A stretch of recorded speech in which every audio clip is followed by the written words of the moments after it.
Hello বন্ধুরা, আমি Payel and welcome back to my blog channel our home away home in Canada. আজ হলো 31 মে, এখন বাজে সন্ধে 7টা মতো। জানি পিছনটা দেখে বোঝা যাচ্ছে না, মনে হচ্ছে যেন বিকেল 5টা বাজে। আর এখন না এখানে স্প্রিং চলছে, দেখতে পাচ্ছ যে গাছগুলো একদম পাতা ঝরে গেছিল শীতকালে, সেগুলোতে অল্প অল্প পাতা এসেছে, আস্তে আস্তে চারদিকটা সবুজ হচ্ছে। তো কালকে হলো জামাই ষষ্ঠী, 1 জুন। এবার কালকে রোববার আমাদের একটা জায়গায় যাওয়ার কথা আছে, তো কালকে জামাই ষষ্ঠীর রান্নাবান্না করার টাইম পাবো না, সকাল সকালই বেরিয়ে যাব। আজকেই ভাবলাম রাত্রিবেলা জামাই ষষ্ঠী রান্না করে সায়ন্তনকে গুছিয়ে একটু খেতে দিই। আর আজকে এখন প্রচণ্ড টায়ার্ড লাগছে, কারণ কাল আমার নাইট শিফট ছিল। আমি আজকে ভোরবেলা সকাল 6:30টার সময় বাড়িতে ফিরেছি, তো তারপরে রেস্ট নিলাম, খাওয়া দাওয়া করলাম, পুজো দিলাম। কিন্তু কি হয় বলো তো, একদিন নাইট শিফট করলে না পরের দিন সব কাজই করি, কিন্তু মনে হয় যেন 50% এনার্জি দিয়ে কাজগুলো করছি, মানে একদম ওই 100% এনার্জি দিয়ে চাঙ্গা হয়ে যে সব কাজ তাড়াতাড়ি করে ফেলবো সেটা পসিবল হয় না। তো যাই হোক, বছরে একবার আসে জামাই ষষ্ঠী, ভেবেছি যখন যে ওকে একটু সুন্দর করে সাজিয়ে গুছিয়ে রান্না করে খেতে দেব, তো সেটা করবই। এখনই ভাবছি সব রান্নাবান্নাগুলো করে নিই, কারণ তাহলে একটু রাতের দিকে ফ্রি থাকবো, তারপর নিজেদের মতো একটু টাইম স্পেন্ড করে রাত্রিবেলা তাড়াতাড়ি ডিনার করে নেব। তো চলো রান্নাটা এখন শুরু করছি। আর আজকে না এখানে টেম্পারেচার হচ্ছে 8 ডিগ্রি, মানে রিয়েল ফিল 8 ডিগ্রি, এমনি টেম্পারেচার 11 ডিগ্রি।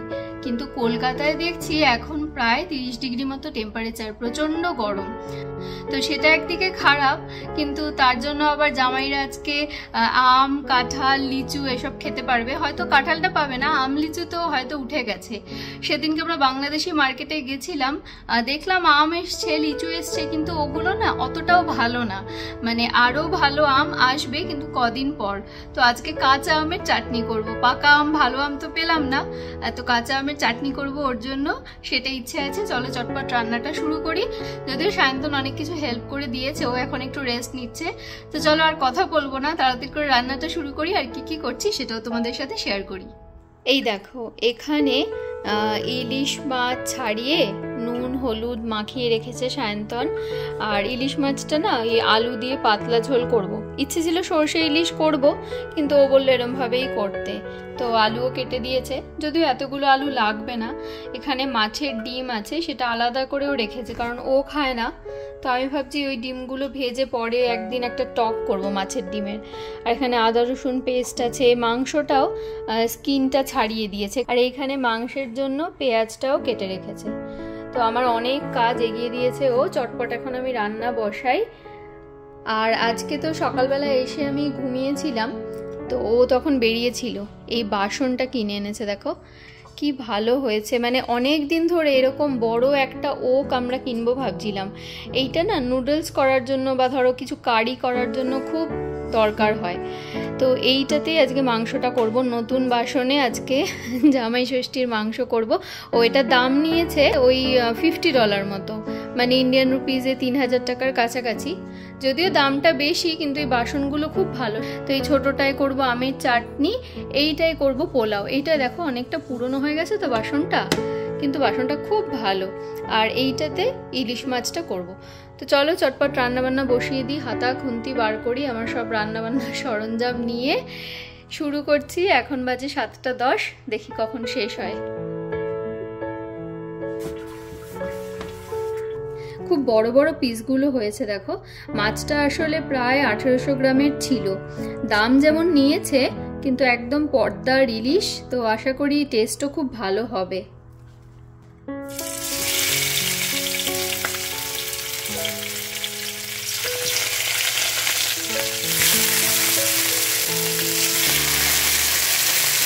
প্রথমে একটু হাই ফ্লেমেই থাক, তারপরে ভাজা হয়ে গেলে লো ফ্লেমে দিয়ে উল্টাবো। এই মাছ ভাজাটা না আমার কাছে একদম টাফেস্ট পার্ট। ম্যাক্সিমাম টাইমে মাছ ভাজতে গিয়ে ভেঙে যায়। এই যে দেখো প্রচণ্ড ছিটছে। চল এটা হোক, একটু দূরে গিয়ে দাঁড়াই।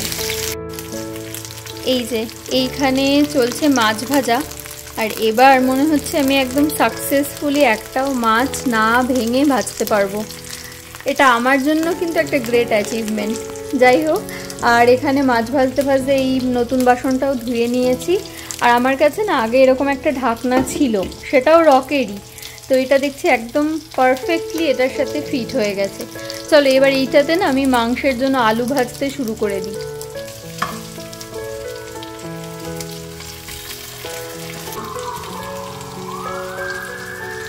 পাশে হয়তো তোমরা খুব জোরে আওয়াজ শুনতে পাচ্ছ।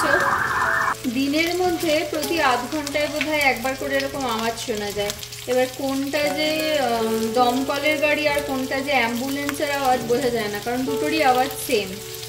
আর আমরা যেহেতু ডাউনে থাকি না, তো এখানে সব কিছুর কানেক্টিভিটি ভালো, তো কিছু হলেই এখানে দমকলের গাড়ি বা এরকম অ্যাম্বুলেন্স যেতে থাকে। ঘুমের সময় খুব ডিস্টার্ব হয়, এমনকি রাত বিরেতেও যায়, কিন্তু কিছু করার নেই। যেখানে আগুন লেগেছে বা যাদের দরকার সেখানে তো যেতেই হবে না।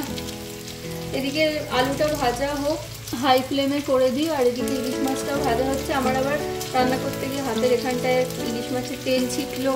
এই যে এইরকম আম এনেছি, 3টে এনেছি, তো এগুলো মনে হচ্ছে ওই কাঁচা মিঠে টাইপের আম। দেখি কেটে কেমন হয়। গন্ধটাতে মনে হচ্ছে কাঁচা মিঠে, মানে পুরো কাঁচা নয়।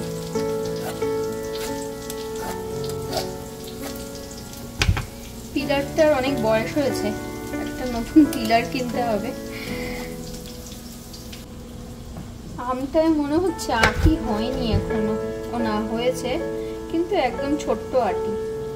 দেখি তো একটু খেয়ে আমটা কেমন।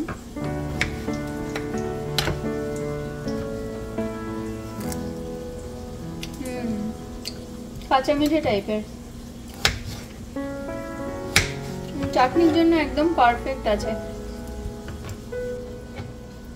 এই পোরশনটা দেওয়া যায় কিনা আমি না ঠিক জানি না, তো মাকে ফোন করে জিজ্ঞেস করতে হতো, কিন্তু ওখানে এখন ভোরবেলা, মা ঘুমাচ্ছে। মা যতক্ষণে উঠবে ততক্ষণে জামাই ষষ্ঠীর সব রান্না বান্না হয়েই যাবে আমার। তো যাই হোক, চলো চাটনি বসিয়ে দিই পাশাপাশি। তো মাংসের মধ্যে দিয়ে দিচ্ছি তেজপাতা, শুকনো লঙ্কা আর গোটা গরম মশলা ফোড়ন। এবারে তেজপাতাগুলো এনেছি ফ্রেশকো থেকে, ভালো না, দেখো ছোট ছোট গুঁড়ো গুঁড়ো কেমন তেজপাতা। বাংলাদেশি দোকানগুলোতে না বেশ বড় ভালো তেজপাতা পাওয়া যায়। কখনো কখনো কাজ চালানোর জন্য সামনের দোকানগুলো থেকে কিনি, কিন্তু ওই দূরে বাংলাদেশি মার্কেটে যদি একটু কষ্ট করে যাওয়া যায় তাহলে না বেশ ভালো জিনিস পাওয়া যায়। আর এখানে ইলিশেরটাই দিয়ে দিলাম কালো জিরে ফোড়ন, যদিও এটা দিয়ে রান্না করা যাবে না, এটা দিয়ে করতে হবে। তো এই কালো জিরেটা একটু ভাজা হোক, তারপর এখানে যে আলু কেটে রেখেছি আলুগুলো দিয়ে দেবো।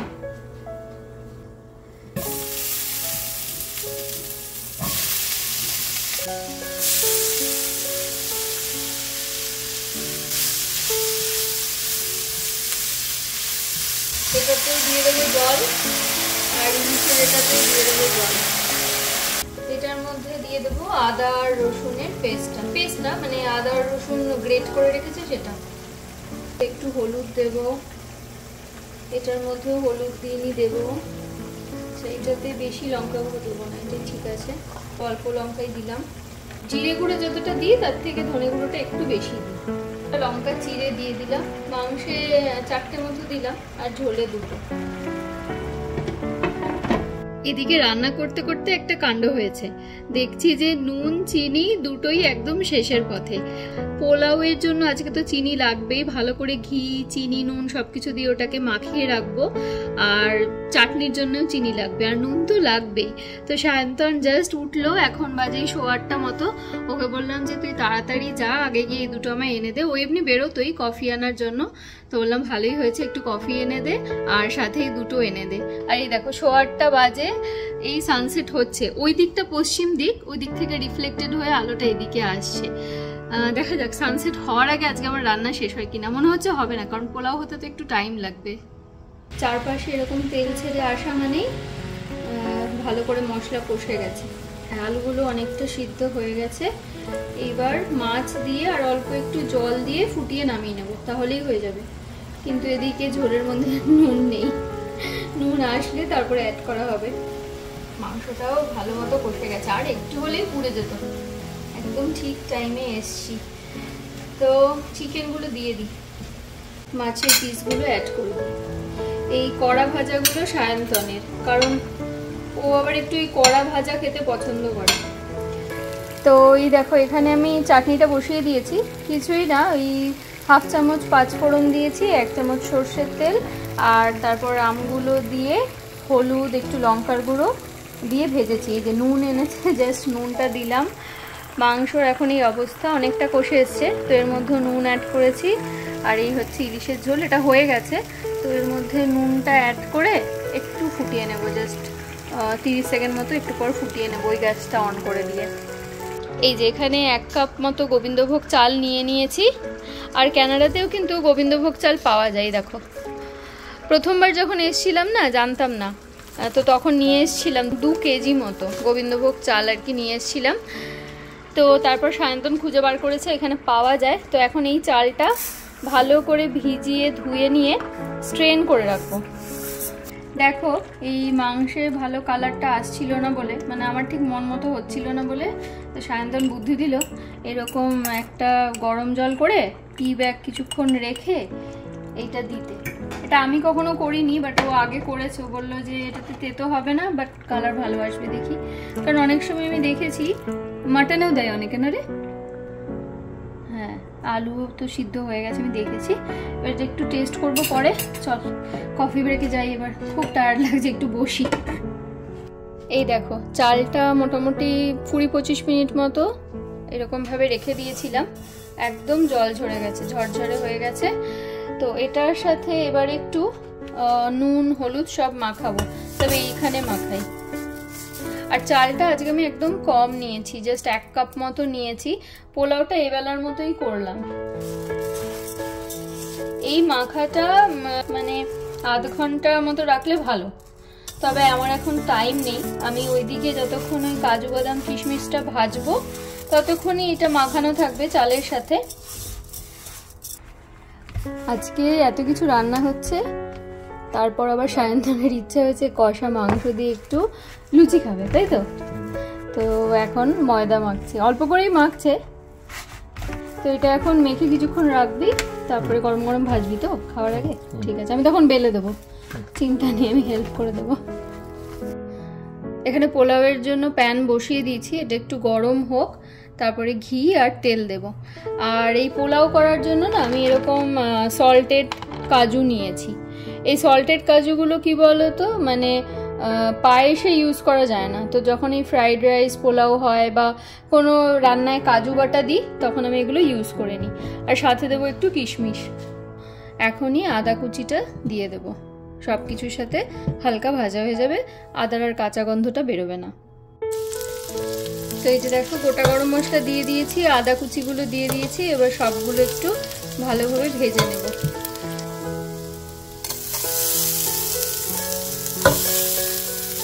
আর আজকে যেহেতু চাল আমি 1 কাপ নিয়েছি, তো চালের ডাবল জল দেব। এটা তোমরা অনেকেই জানো যে পোলাওতে যতটা চাল হয় তার ডাবল জলের পরিমাণটা হয়।